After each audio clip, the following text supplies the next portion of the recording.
bad movie, saying time is running out for Saddam Hussein's games of hide-and-seek, deceits, and lies regarding his weapons of mass destruction. Less than 1 week away from a UN weapons inspections deadline in Iraq, and already a war of words between Secretary of State Colin Powell and other nations. I'm Don Lemon with the latest from the UN coming up on MSNBC. And the terrorist tricks. New revelations about how the big one likely got away, plus a pilot busted. Authorities want to know why he was trying to carry a dangerous weapon on board a big jet. It all starts right now.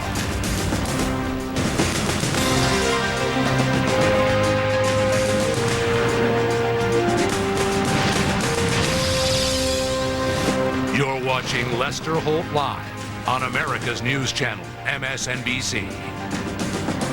Let's get to the latest headlines of the showdown with Saddam. The head of the world's nuclear watchdog says he expects the United Nations Security Council to allow inspections to continue in Iraq for as long as Baghdad cooperates. Some members of the United Nations seem to agree. China's foreign minister says inspectors should have more time. Germany, France say they will not support any military action in Iraq. But today, the Italian foreign minister told Secretary of State Colin Powell Italy supports action against Iraq if necessary. And 2 additional aircraft carriers have deployment orders. The USS Theodore Roosevelt and the Abraham Lincoln, both headed to the Gulf area. Just 1 week until the president's State of the Union address. In that speech, President Bush will make his case on both a possible war with Iraq and domestic issues like the economy. Earlier today, the president had some tough words for Saddam Hussein. MSNBC's Jeannie Ohm is live at the White House. Jeannie, the president clearly not happy with some U.S. allies. No, Lester, how are you? And President Bush was saying he called it a rerun of a bad movie, one he's not interested in seeing. He was, of course, talking about Saddam Hussein and the ongoing pattern of deception, lies, and games of hide-and-seek with his weapons of mass destruction.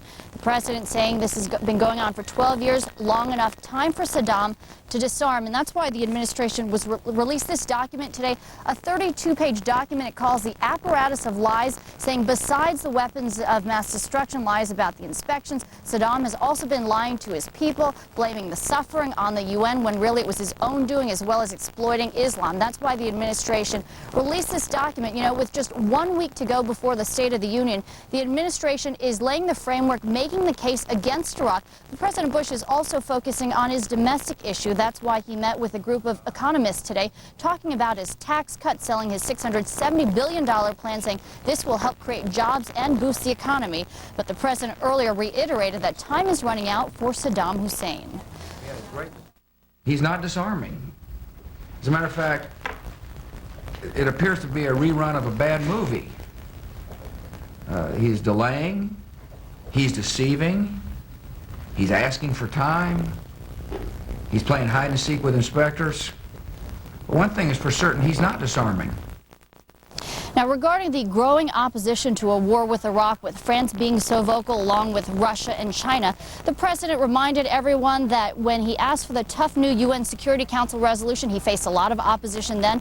But of course, that resolution was passed unanimously in November, so the president optimistic that the other countries will come along as well. But he made it clear that even without UN backing, the president is willing to lead a coalition of the willing. We should also mention that the president just a few minutes ago wrapped up a meeting with the president of Djibouti. Now, we're told that it was in regard to the war on terror, talking about securing Djibouti as a military base. It's a strategic small horn of Africa nation where special ops troops are already training there, monitoring terrorist activity. And that was why this was an important meeting, again, with the president of Djibouti, which wrapped up just a short time ago. Now, the president tomorrow will travel to St. Louis, where once again he's talking about the economy. Lester? Jeannie Ohm at the White House for us. Jeannie, thanks. As the president and his advisors continue to warn that Saddam Hussein is dangerous, warning him that he must disarm, the French are mounting a major diplomatic challenge to any U.S. military action against Iraq. NBC News correspondent Don Lemon joins us now live from the United Nations with the very latest on that. Don, good afternoon to you. Hello, Lester. The president and the secretary of state have been talking about this coalition of the willing, which is really nations who would be willing to support military actions against Iraq even without unilateral support from the United Nations. Yesterday, the Secretary of State really faced some stiff opposition from several UN Security Council countries, including Germany, China, and France. France really being the most verbal about not supporting military action against Iraq, despite a UN resolution authorizing it. Here is what the French foreign minister had to say yesterday. We say as long as cooperation can advance, let us continue on the course that we have embarked on. If a change is made, if the United States were to decide at some point to envisage a unilateral military action, then the first question that we would ask is, what is the legitimacy of that action? The second question we would ask is, what would be the effectiveness of such an intervention? But today, the Secretary of State seems to be drumming up support from other nations, other UN Security Council countries, specifically Italy. Today, Italy's foreign minister pledged his support for a war against Iraq despite unilateral approval. The Secretary reacted to it just a short while ago outside the State Department. Let's hear the Secretary of State. Saddam Hussein must be disarmed one way or the other. If the international community is aligned, then I think it can be accomplished. Hopefully peacefully, if not peacefully, then by force. One way or another, Saddam Hussein must be disarmed. And also, Jeanne Ohm spoke about it just a short while ago. The Deputy Secretary of State, Richard Armitage, laid out what he called Iraq's pattern of deception, saying that the world's option for dealing with Saddam Hussein's, for dealing with Iraq, they have really explored all their options and all their peaceful options, and they have exhausted them. All of this being spelled out in a 32-page document that she told you about that basically said that Hussein's regime has no intention to comply fully with the United Nations Resolution 1441. Here's Richard Armitage. And keep in mind that the inspectors are not in the country on a scavenger hunt for weapons. They are there to confirm that Iraq has destroyed and dismantled the weapons that we know exist. And that is entirely unlikely, given that Saddam Hussein has not offered any evidence that he has done so. Some people may say there is no smoking gun, but there's nothing but smoke. All of this talk with less than 1 week till the deadline. Hans Blix, the chief weapons inspector, is on his way from Athens now back here to the U.S., to New York. He will talk about his findings on Monday. Then the council will look over that and talk about what they have discovered on Wednesday. And then the president and British Prime Minister Tony Blair will meet on January 31st to try to decide what they will do from there. Back to you, Les. All right, Don Lemon at the UN today. Don, thanks. In Kuwait today, a reminder of the risks that can face Americans abroad at an already tense time. One American citizen was killed, another wounded in an ambush. NBC's Don Teague reports now from Kuwait City.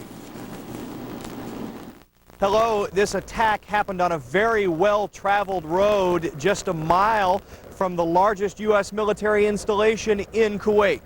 Kuwaiti police say it was a classic ambush. 2 American contractors working for the military shot shortly after leaving Camp Doha this morning. The attacker riddling their SUV with bullets from an automatic weapon as it sat stopped at a light. The getaway car was a Jeep. It was parked behind the bushes and it had a driver waiting inside. The assailant shot and got into the car. There were no other witnesses. The driver of the vehicle was killed, his passenger critically wounded in what the U.S. Embassy is calling a terrorist attack.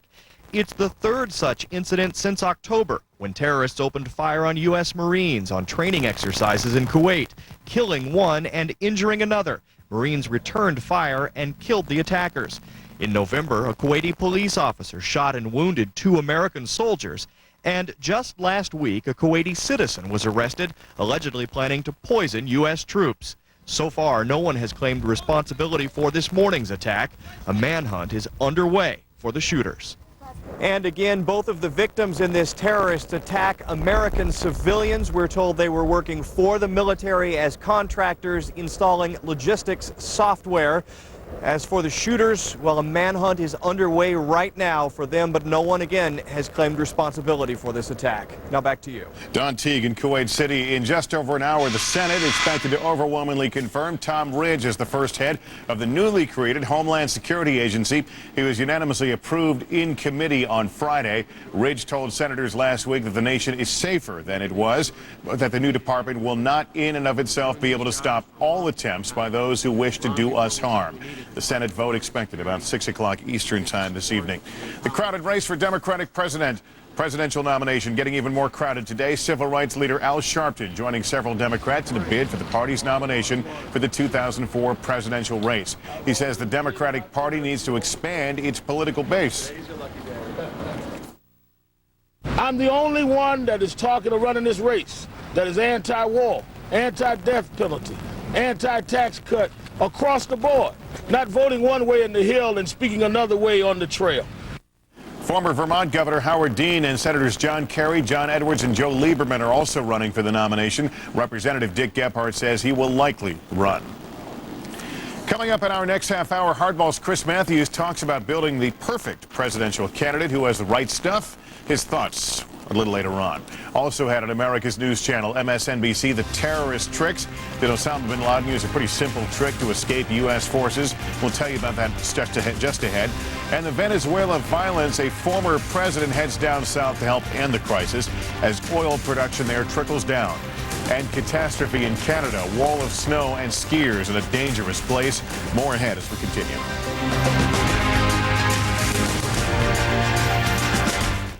This road isn't for everyone. It requires precise control, breathtaking acceleration, and tenacious grip.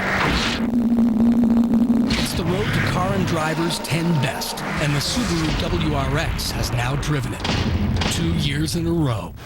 The WRX, turbocharged power, all-wheel drive control. See your local Subaru dealer for information on financing as low as 0.9% APR. Did you know that tomatoes contain a remarkable nutrient called lycopene? Emerging science suggests that lycopene is one of the ingredients in tomatoes that may help reduce the risk of heart disease. And now, lycopene is in Centrum, or if you're over 50, Centrum Silver. Lycopene. Another reason Centrum may do more for your health. New Centrum and Centrum Silver. Now more complete with lycopene. Just ahead, a new report on how Osama bin Laden may have fooled U.S. intelligence and escaped capture with a very simple tool. All you need to know about the showdown with Saddam in 60 minutes. Countdown Iraq with Lester Holt. Tonight, a strategy for peace. Should Saddam be allowed to escape Iraq and live in exile, or is military action absolutely necessary? Countdown Iraq with Lester Holt. Tonight at 7, only on MSNBC. Their parents all have great jobs, live in the same neighborhood, same cars, same vacations. So why will some families be paying for college while the rest are praying for scholarships? Some people already know our financial representatives excel at a lot more than life insurance. Northwestern Mutual Financial Network. Are you there yet?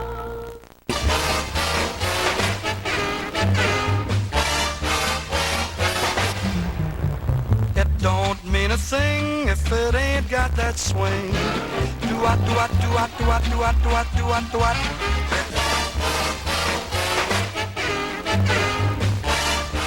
Thanks for saving the spot, boys.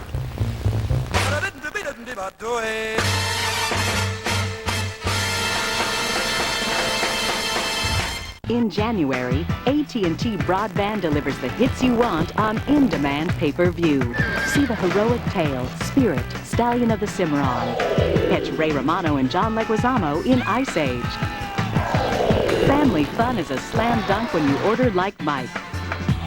And don't miss the suspense in K-19 The Widowmaker.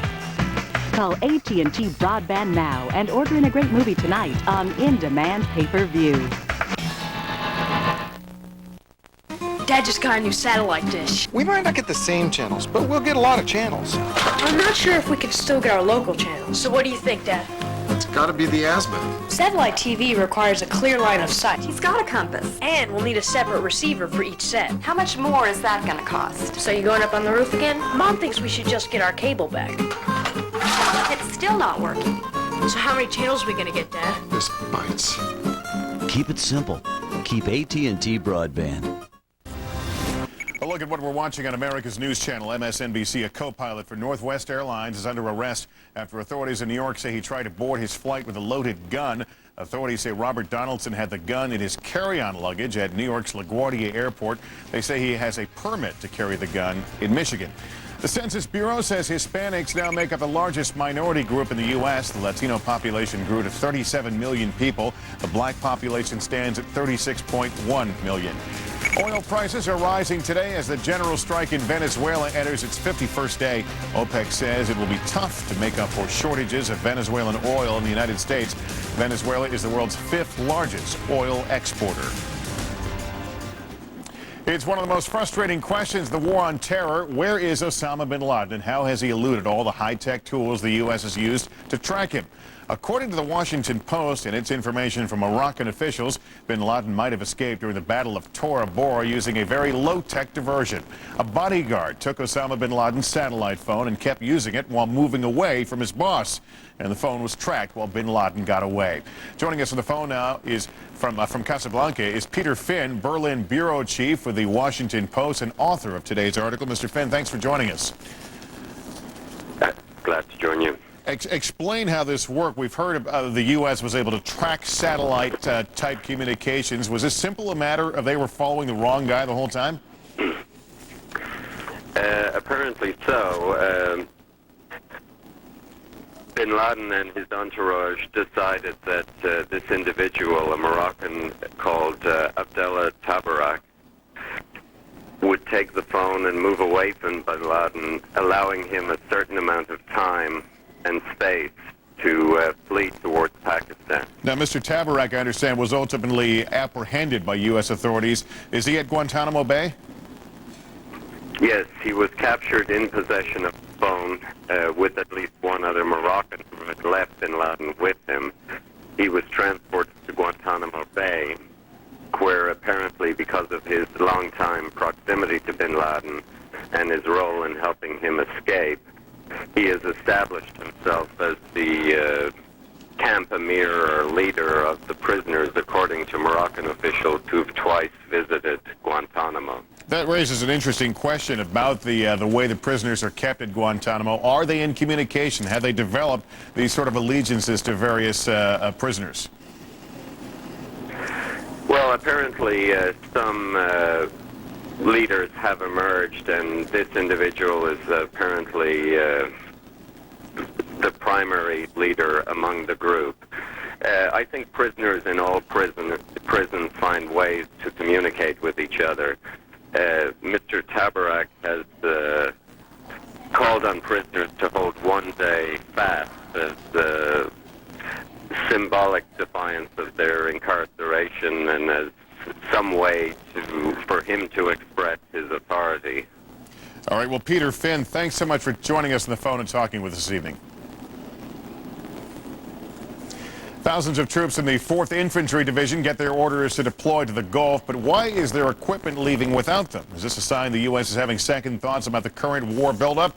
MSNBC military analyst, retired Lieutenant General Michael Short joins me now in the Situation Room to talk about that. General, we've seen lots of troops boarding airplanes heading to the Gulf, but the equipment is something I guess you can't move back and forth very quickly. Why would it move out ahead and they would stay? Well, Lester, equipment will take about a month to get there. It will have to go from Fort Hood and the brigade in Colorado down to Gulf Coast ports, get loaded onto ships and shipped to either Kuwait or potentially to Turkey. We don't know where it's going yet for sure. The troops will stay at home as long as they can. They'll continue to train using someone else's equipment, stay with their family, and they'll go just in time to join up with their equipment, what the Army calls RSO&I, reception, staged, onward movement integration. Is this a reflection of some concern about them losing their fighting edge if they're sitting in the desert of Kuwait? Absolutely. Why bring 12,000 plus troops to the desert and have them sit because they have no equipment? Let's leave them at home. They can use the 1st Armored Division equipment to train, not 1st Armored, but 1st Cavalry Division equipment to train there at Fort Hood. Again, stay with their families, tie up some loose ends, and as the equipment gets close, they can fly in and marry up. We've seen lots of pictures of the tanks being loaded onto the ships. Let's talk about the air part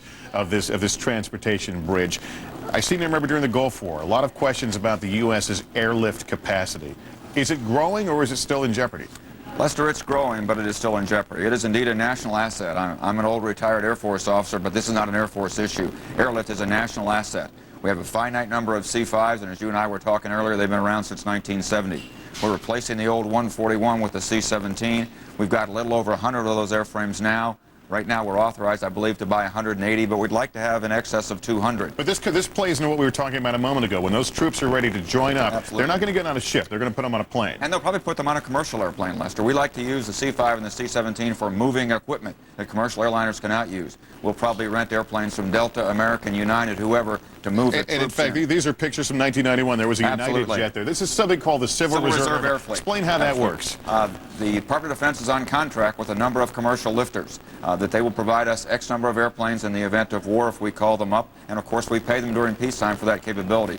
Most of the airplanes only transport passengers, but some have had their decks hardened so they can carry some level of equipment. But we primarily rely on the craft to move troops in a hurry to marry up with their equipment. All right, we're talking about one potential battle right now, Iraq. Everyone's watching what's happening in North Korea. President says military option not on the table, but clearly there's got to be somewhere in the Pentagon a plan just in case. What would happen if the U.S. suddenly had an emergency commitment on that side of the world? Back to this airlift question. Hard decisions will have to be made, Lester, because you can't do both at the same time. We talk about two simultaneous major regional contingencies, but there, quite frankly, is not enough strategic lift in the U.S. arsenal to fight both wars the way we'd like to fight them. So someone, the Secretary of Defense and the President, will have to decide who gets the emphasis and who's going to have to hold for a bit before we can get to them. Because right now, Lester, there is not enough strategic lift to support both contingencies. Interesting issue, General. Thanks so much for talking. Thank you. Straight ahead, the latest on the ski catastrophe in Canada. Skiers caught in a massive wall of snow and ice. Who's the perfect candidate for president? Do any of the Democrats who want the top job have the right stuff? We'll talk to Hardball's Chris Matthews about that coming up. You're watching America's News Channel, MSNBC.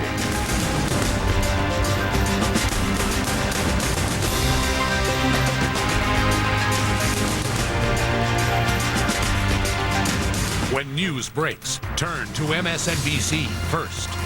A deadly ski trip in Canada tonight, an avalanche killing at least 8 Americans.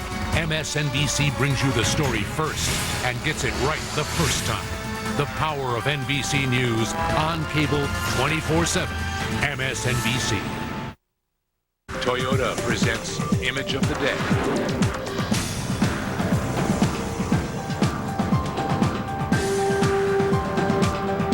Toyota, get the feeling.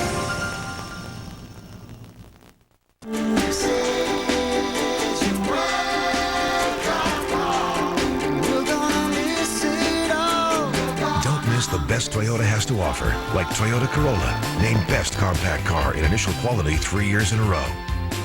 Or the truly different Matrix, a Consumer's Digest Best Buy. Don't miss the best values at your Toyota dealer. Avaya. What is it? First, what it's not. A Caribbean island? Welcome to Avaya. Yeah! Avaya! Everybody say Avaya! Avaya! Avaya is a state of pure communications perfection. Here you find IP telephony for about the price of a standard PBX upgrade. And the biggest, most experienced communication services team, hands down. Oh, still not sure what Avaya is? Ask over 90% of Fortune 500 companies. Go on. They know. Reach Avaya, a higher plane of communication.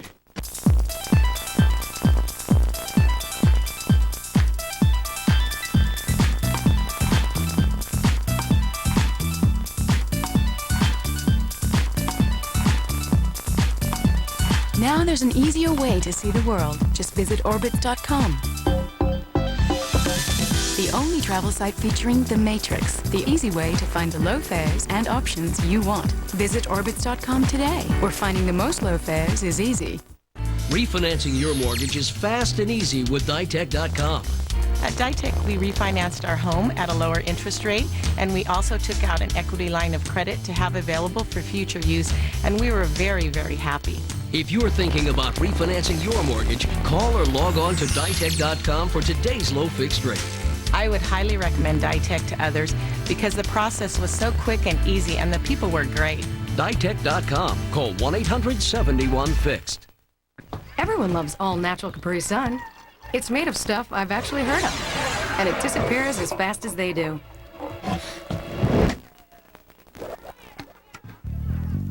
Capri Sun. It's liquid cool. In a recent study, cold sufferers who took NyQuil slept with much less tossing and turning. I'll make the bed this morning. Don't strain yourself. NyQuil, best sleep you ever got with a cold medicine.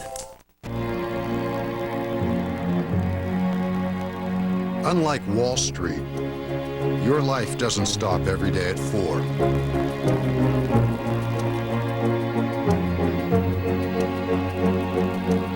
hopes and dreams go beyond stocks and bonds.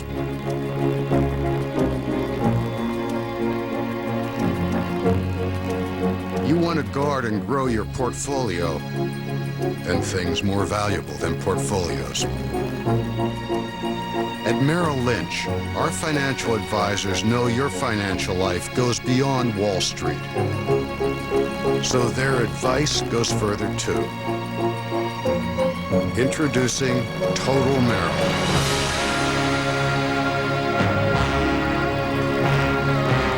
We see your financial life in total. We make it all add up to more. Tonight, Roe v. Wade. The historic abortion ruling is 30 years old and the controversy is hotter than ever. Join the debate on Hardball, tonight at 9 on MSNBC. A Northwest Airlines pilot is in custody right now after officials at LaGuardia Airport found a gun in his bag. Robert Donaldson was scheduled to work a Detroit-bound flight, but was arrested after the handgun was detected by an X-ray machine in his carry-on luggage this morning. Donaldson has been charged with 3 counts of criminal possession of a weapon and could face up to 15 years in prison if he's tried and convicted. Modesto, California police have found no link as of yet between the disappearance of a pregnant woman and the recent burglary of her home. 27-year-old Lacey Peterson was last seen alive Christmas Eve. Her husband, Scott, reported the break-in Sunday when he returned from handing out flyers about his wife in Los Angeles. Police have not named him a suspect in the case, and though authorities have received hundreds of tips, no solid leads have surfaced in her disappearance. Whitney Houston's husband has gone from jail to the hospital. Singer Bobby Brown has been taken to an Atlanta hospital. There's no word why. Brown has been serving an 8-day jail sentence for drunk driving. He's supposed to be a free man tomorrow. Coming up on America's News Channel, the latest on the crisis in Venezuela that's affecting the oil markets, how the political unrest is already causing pain at the gas pump. We'll be right back. According to the Wall Street Journal, indoor air pollution can be up to 5 times worse than the air outdoors. Clean air can be the difference between living comfortably or being miserable. Sharper Image introduces the ultimate clean air solution, the patented Ionic Breeze Quadra. Exclusive Xeneon technology cleans and circulates air without a fan or filters and is totally silent. Here's how it works. First, the Ionic Breeze positively charges the incoming air. Then the air is pulled toward the negatively charged grid like a magnet. The positively charged contaminants attach to the collection grid, and then the cleaned air is accelerated into the room, creating a fresh, clean smell. Cleaning takes only minutes. Just pull out the collection grid, wipe it with a damp cloth or sponge, and slip it back in. It's that simple. Studies have proven the Ionic Breeze removes allergens such as pollen and animal dander. It even removes airborne bacteria and some harmful chemicals from carpeting, paint, and household cleaners. It powers through smoke and offensive odors and leaves your house smelling fresh and clean. Don't be misled by the prices of other filters. Over 5 years, hidden costs of filter replacements and electricity can add up to over $1,000. The Ionic Breeze Quadra requires no filters and uses almost no electricity. Try it in your home for 2 months. If you don't love it, send it back. Sharper Image will give you a full refund. Through this exclusive offer, Sharper Image will send you a free bathroom Ionic Breeze. This compact plug-in helps even dirty bathrooms smell fresh and clean 24 hours a day. The $69 bathroom Ionic Breeze is yours free when you order today. And that's not all. Call now and be sure to ask about free shipping. Call 1-800-866-8676. Help eliminate chemicals, allergens, and odors with the Ionic Breeze Quadra. That's 1-800-866-8676. Tonight on MSNBC Primetime, a strategy for peace. Should Saddam be allowed to escape Iraq and live in exile, or is military action absolutely necessary? Countdown Iraq at 7. Then, speaking English. If you enjoy America's freedoms, shouldn't you speak America's language? Angry white men sound off on Donahue at 8. And Roe v. Wade. The historic abortion ruling is 30 years old and the controversy is hotter than ever. Join the debate on Hardball at 9. It all starts tonight at 7 on MSNBC. Welcome back to our draft day coverage. Joey grew up on football. Oh, Miami's picking. Miami needs a nose tackle. Hey, Joey, you're going to play for Miami. Miami. When you want a new car, nothing beats VHIX.com. It's the easy way to research nearly any kind of vehicle. They picked a receiver. It's okay. Who's next? Minnesota. You're going to play for Minnesota, Joey. Minnesota? so you can find the car that's right for you, or for where you live. vhix.com, roadmap to the automotive world. During cancer treatment, Elizabeth could only watch from the sidelines. Today, her cancer is in remission, and she's ready to play. Elizabeth is one of millions of children with hope because of Children's Miracle Network. We are the alliance of premier children's hospitals dedicated to serving all children. Your support can make miracles happen.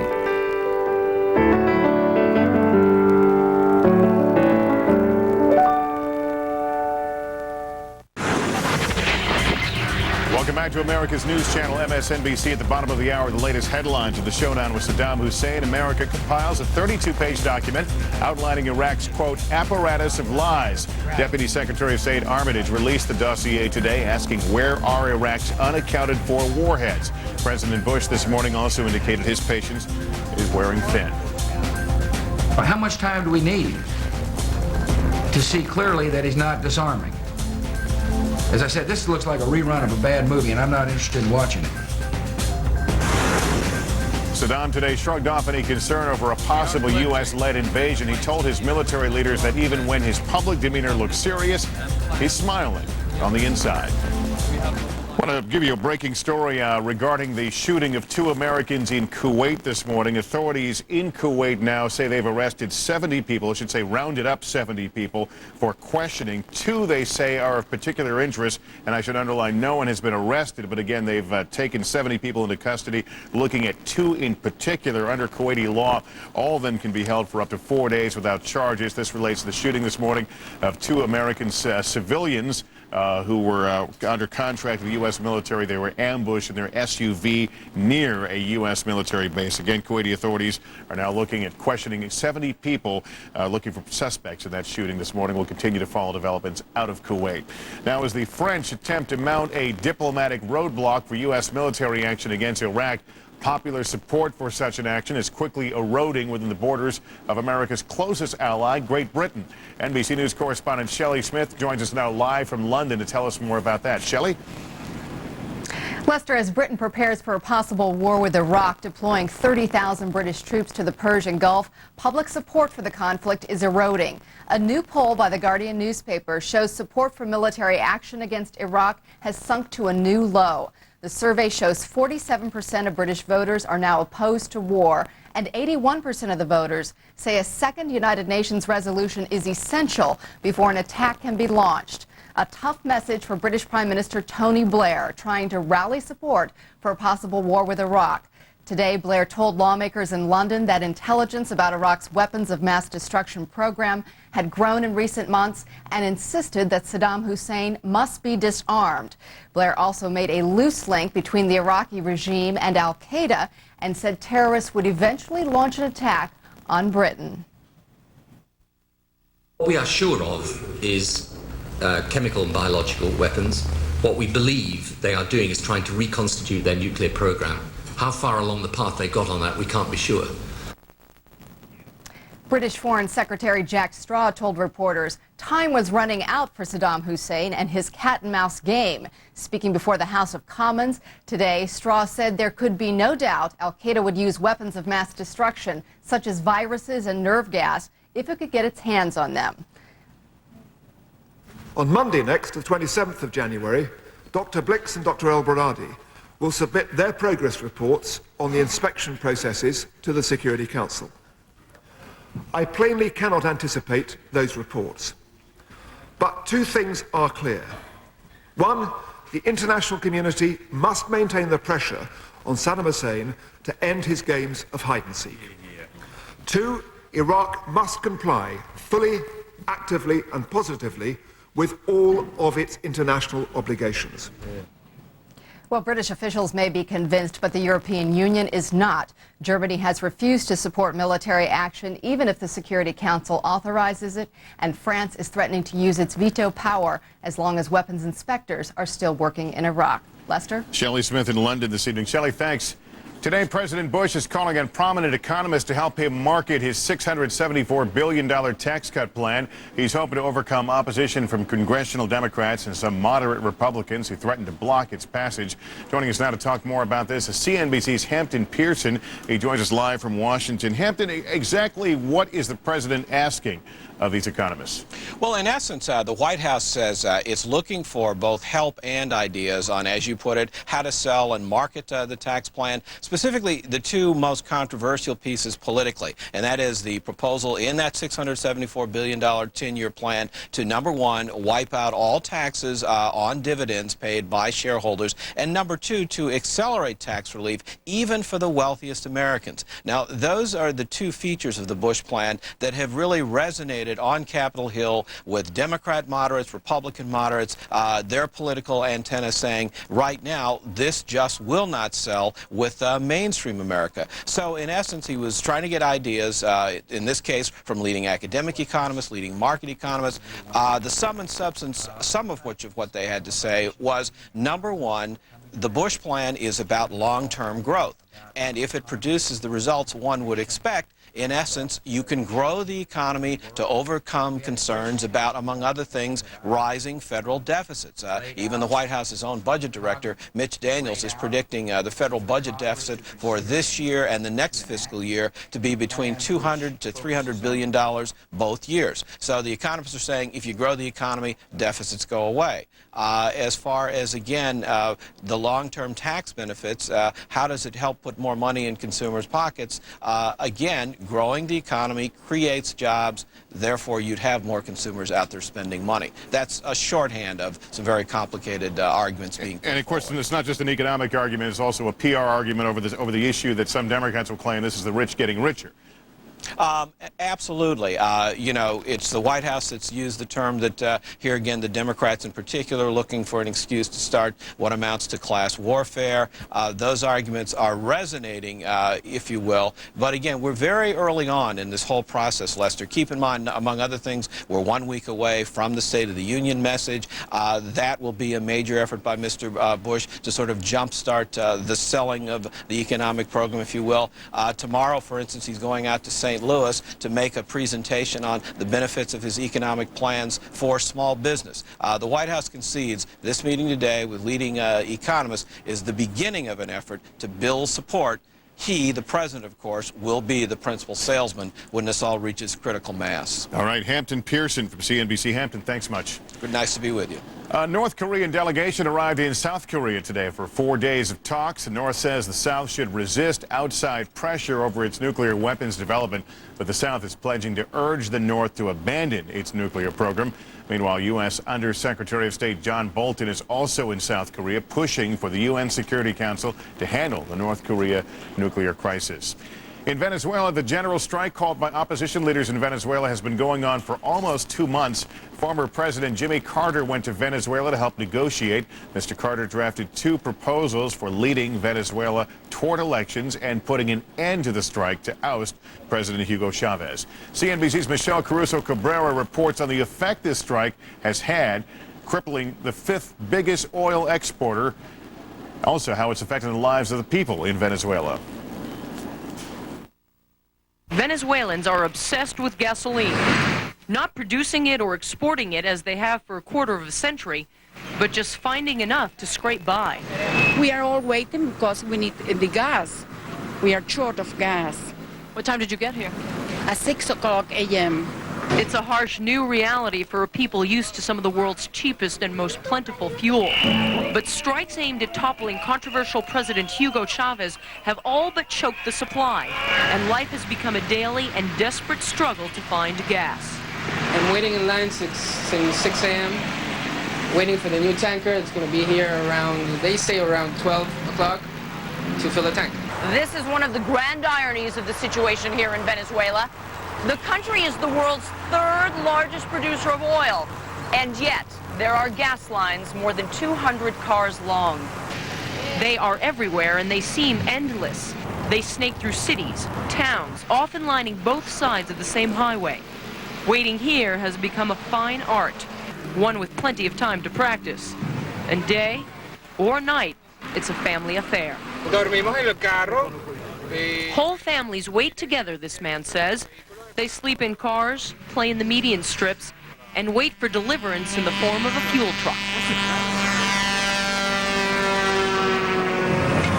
Indeed, the lines give rise to whole new societies, complete with their own economies, rules, and even entertainment. Gasolina. Tomaremos gasolina de la democracia fina. Ya no podemos comprar ni en la bodega la esquina. In his most recent weekly TV broadcast, President Chavez said his government is winning what he calls the petroleum war, saying gasoline and oil production are on the rise. But the ubiquitous lines say otherwise. And for those who wait, the political distinctions are giving way to pure frustration. I mean, we call it an oil strike, a petroleum strike, and the government calls it a sabotage. I don't know what it is, but nobody's fixing anything. We're really getting tired.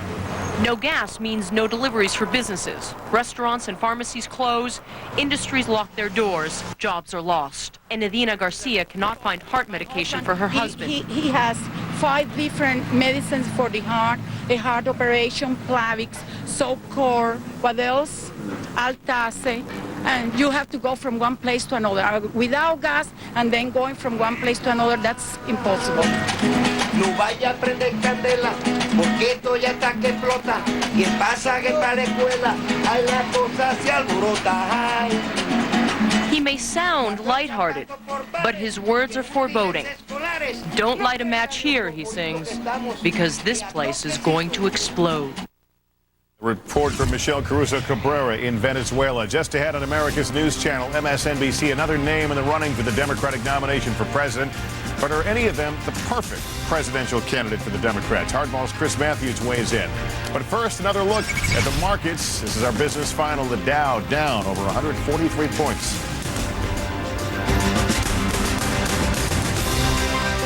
MSNBC's Business Final is brought to you in part by Computer Associates. Please enter password. Please scan retina.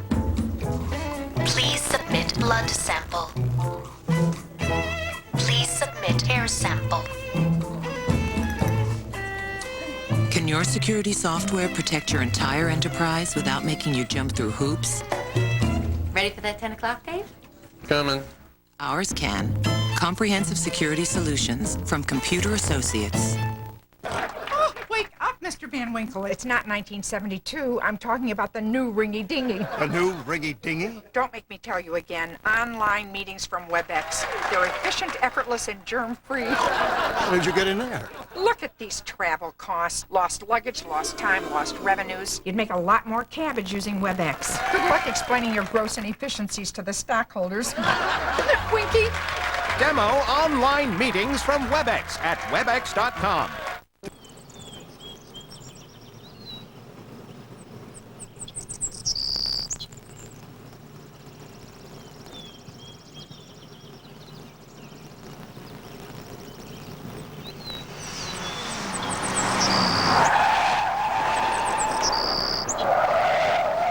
Accidents can happen anytime. That's why Geico's here 24 hours a day, every day. Geico. 15 minutes could save you 15% or more on car insurance. Still to come this hour, the latest in that snow skiing catastrophe in Canada that's still ahead on America's news channel, MSNBC. MSNBC, the global reporting power of NBC News, 24/7. The war drums beating loudly in Kuwait in the heart of Tel Aviv. Jordan is also right. Live reports from top NBC correspondents around the world. In Baghdad, The White House, Saudi Arabia. Iraqi border. Backed by the in-depth analysis of Newsweek and the Washington Post. It's a dangerous mission. Already there's been a firefight just 2 hours ago.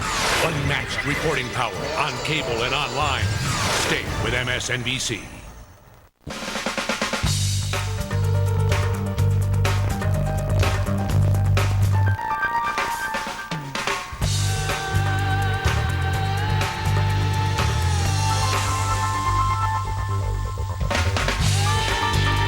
One lap in the Q is all it takes. Of course, the critics insisted on a few more. The 340 horsepower Q45 from Infiniti. Introducing a new overnight laxative, Freelax. These have stimulants that can jolt your system and cause cramps. Freelax is different. It's stimulant-free and cramp-free. It's new, different, it's Freelax. It works overnight and no cramps. Freelax.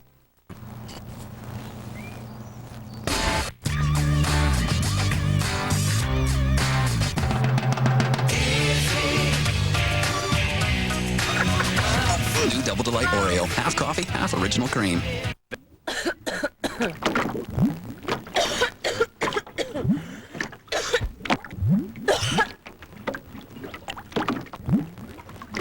Cough keeping everyone up?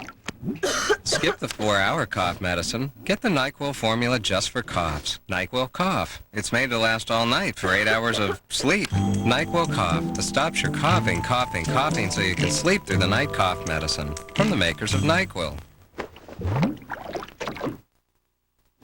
Officials say 7 backcountry skiers killed in that deadly avalanche in Canada were buried under more than 10 feet of snow. 4 of the dead are from British Columbia and Alberta, while the other 3 are from California and Colorado. Here's MSNBC's Jim Foreman in Revelstoke, British Columbia, with the latest. Right now, the big factor in all this is the weather. Investigators are hoping the weather clears soon so they can get up to the site of the avalanche and so they can bring the survivors down from their remote chalet and bring them here to Revelstoke, where they continue to try and talk to them about exactly what happened. But as you can see behind me, the clouds are still shrouding the mountaintops. That means that the helicopters cannot go up there safely.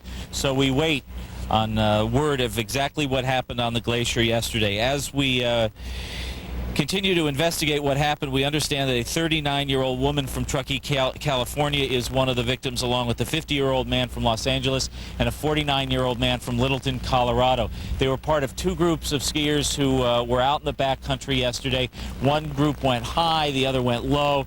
The group that was low was just swallowed up in a torrent of snow and ice. 7 people wouldn't make it out. One of those confirmed dead is Craig Kelly. He's 36 years old, and he is a 4-time world snowboarding champion. So that community is being hit hard by the avalanche here. A lot of people knew and respected him around this area.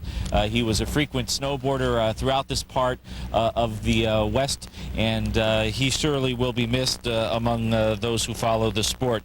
But again, the bottom line is you have the survivors still up at their remote chalet waiting to come down, and investigators waiting to go up and look at the snowpack, actually look at where the snow came loose to try and figure out what triggered the avalanche in hopes of keeping this from happening again. That is the very latest.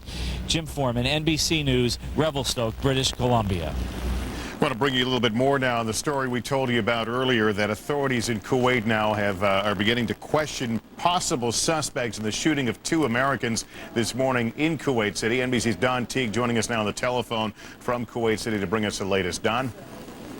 Yes, good evening, Lester. It's very close to 1 o'clock in the morning here in Kuwait City, so new information over the past hour has been hard to come by. This much we know. There has been a manhunt underway since just after 9 o'clock this morning after this terrorist attack against 2 American civilians here.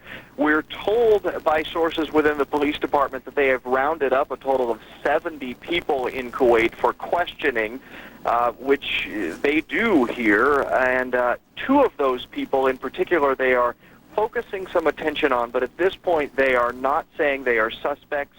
They have made no arrests at this point, but we did want to let you know that they have rounded up plenty of people, and we're told are looking very closely at 2 people in particular. Lester? And under Kuwaiti law, how long can they continue to hold these people?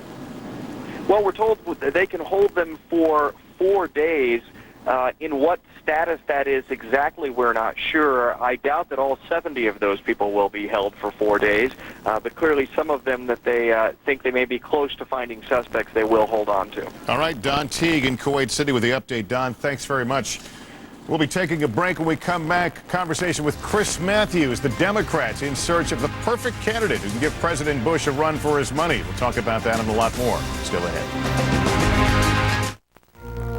Their parents all have great jobs, live in the same neighborhood, same cars, same vacations.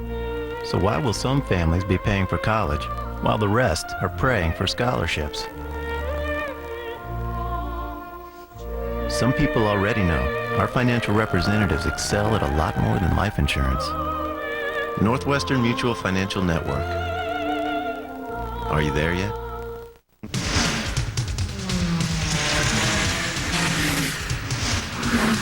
While other mortgage companies are still filling out the paperwork, Ditech.com is busy processing your loan. Apply now for a low fixed-rate mortgage or cash out some of your equity. It's a whole new way to get a mortgage. Just log on or call 1-800-71-FIXED. Ditech.com, your mortgage solution delivered. Did you know that tomatoes contain a remarkable nutrient called lycopene? Emerging science suggests that lycopene is one of the ingredients in tomatoes that may help reduce the risk of heart disease. And now, lycopene is in Centrum, or if you're over 50, Centrum Silver. Lycopene. Another reason Centrum may do more for your health. New Centrum and Centrum Silver. Now more complete with lycopene. My name is Jerry Nackman, and I think I know my way around this game pretty good. And after you watch my show, so will you. Next on America's News Channel, MSNBC. Every day this week on MSNBC, they're mad as hell and they're not going to take it anymore. Angry white men. Debate so intense we had to bring them back. Affirmative action. Payback for slavery. Putting immigration on hold. The controversial issues of race in America. On Donahue. Every day this week on MSNBC. I've always talked fast. Ooh, give me 55, come on, give me 55, I got it, 125, give me 125, come on, 220. The chemo slowed me right down. For the first time in 30 years, I was too tired to work. Time to go, Charlie. Are you or someone you love about to start chemotherapy? Call this number now to receive important information about Procrit. Procrit is for chemotherapy-related anemia in patients with most kinds of cancer. Procrit helps rebuild red blood cells lost during chemotherapy, and more red blood cells can mean more strength. Call now for helpful information on how to manage chemo side effects and how to find out if you could be anemic. Procrit is proven and safe. In studies, only diarrhea and edema occurred more often with Procrit than placebo. So talk to your doctor. Okay, folks, I'm back. Call now and learn how Procrit can help you get back the strength you need. Your strength for living. Yeah, I got 2 speeds, fast and faster. Months away from the nation's next election, but things are heating up in the world of presidential politics. Joining us now from New Orleans to take a closer look at some of the latest political maneuverings is Chris Matthews, host of MSNBC's Hardball. Chris, good day to you. It's great to see you, Lester. Before we talk politics, let's talk diplomatic politics of the United Nations. How did we get from a 15-0 Security Council resolution in favor of enforcing disarmament on Iraq to the point now where France is trying to lead a European call away from war?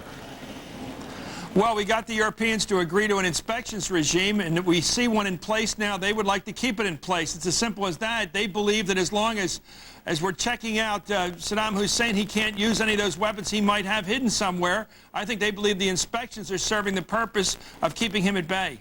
Is President Bush now finding himself backed into a corner here with a distinct possibility that if he wants to wage war, it'll be alone? Well, yeah, you could say it's like a jury trial. He submitted the case to the jury, and the jury has found the defendant innocent. He says, well, I don't even like you guys in the jury. I'm going my own way anyway here. I think that the problem is that he has yet to make the case to the American people that we need to hit. And all the polls I've seen say the American people want to see a multilateral approach. They want our allies and the United Nations to be joining this effort. Over 80%, more than 4 out of 5 people want to see a multilateral approach to this, not just us going alone. And secondly, they want to see that evidence, that vivid TV evidence where the president points to a picture and says, this is evidence that they've got weapons of mass destruction that could threaten the United States. Hasn't done either. Hasn't gotten the coalition. Hasn't shown us the evidence. I think that's his problem. Let's talk about domestic politics now. I guess abortion politics. 6 of the Democratic potential presidential challengers are going to be meeting today. I guess it's the meeting of the National Abortion Rights League. Tell us about the importance of that appearance and distinguishing the differences between these men. Well, the one thing they don't have among them as differences is the issue of abortion rights. You cannot run for president as a Democrat You cannot run as a Democrat almost anywhere in the country unless you toe the line on abortion rights. Dick Gephardt learned that. The story is you can't get any women to work in your headquarters if you're not for abortion rights. And you see it tonight. They're all trooping before NARAL, doing what they're told, saying the right things. They have to be pro-choice. Look what happened to Bob Casey, the governor of Pennsylvania, a couple years back when he was alive. He wasn't even allowed to speak at the Democratic convention in New York because he was pro-life. The Democratic Party is totally pro-choice, in fact, when it comes to the national level, and we're seeing it tonight. It's not the labor unions that are bringing the candidates together. It's not education groups that are bringing them together, or people concerned about the state of the economy or national security. The one thing that ties Democrats together who are running for president is abortion rights. It's on vivid display tonight. Chris, you mentioned Dick Gephardt. He finds himself at the top of a poll in terms of Iowa voters right now. This is the Zogby poll. Would you suggest that's a shift, a fundamental shift in the playing field, or simply a matter of geography? I think it's geography for Dick Gephardt. He's from neighboring Missouri. He won the Iowa caucuses back in 1988. I think he's very popular in that part of the country. They see him as one of their own. I think the Lieberman number is a function of his tremendous display of personality the last week or two. He's been everywhere on television. People are very much aware of him. They like him. I think Lieberman has had a very good week or two now, and as well as Kerry. I think Kerry is the one I would predict might end up on top based upon the focus grouping we're doing on television right now with Frank Luntz. I think when people get a very good look at all the candidates, they really like this guy. We'll see. Chris, I know your broadcast tonight takes a look in search, if you will, of the perfect Democratic candidate. Tell us about it. Well, it's going to be a lot of fun for people who love just the game of politics, even Republicans waiting to see who the Democrats will pick to run against the very popular President Bush. What we do tonight, Frank Luntz does, is he shows politicians, let's start with Lieberman, Kerry, John Edwards of North Carolina. He shows them talking on television, say on Meet the Press. And then he has a bunch of people up in New Hampshire watching the speeches and pushing those joy buzzers to see if they like what they're hearing. So we're going to see inside the brain of a bunch of typical Democrats and independents what they think of these guys after they've watched them. From my inside information from Howard Feynman, who's seen this and participated in it from Newsweek, the case Kerry comes out way ahead. We'll have to see that tonight, but that's a little tease of what's happening tonight. Looks like Kerry wins the focus group tonight. All right, Chris, we'll look for that tonight. Hardball on MSNBC. Thanks. Thank you, Lester. Our question of the day, we're asking you, is it okay for the U.S. to assassinate Saddam Hussein? Here's an email we got from Sam who writes, I think it would be ridiculous for this administration to stoop so low as to consider assassinating another country's leader. When we start using such rogue policies, we justify the actions of the rogue nations we claim to be so much better than. This one came from Anastasia who writes, by all means, let us kill Saddam. But we must realize if we do kill him, we need to have a plan for his replacement.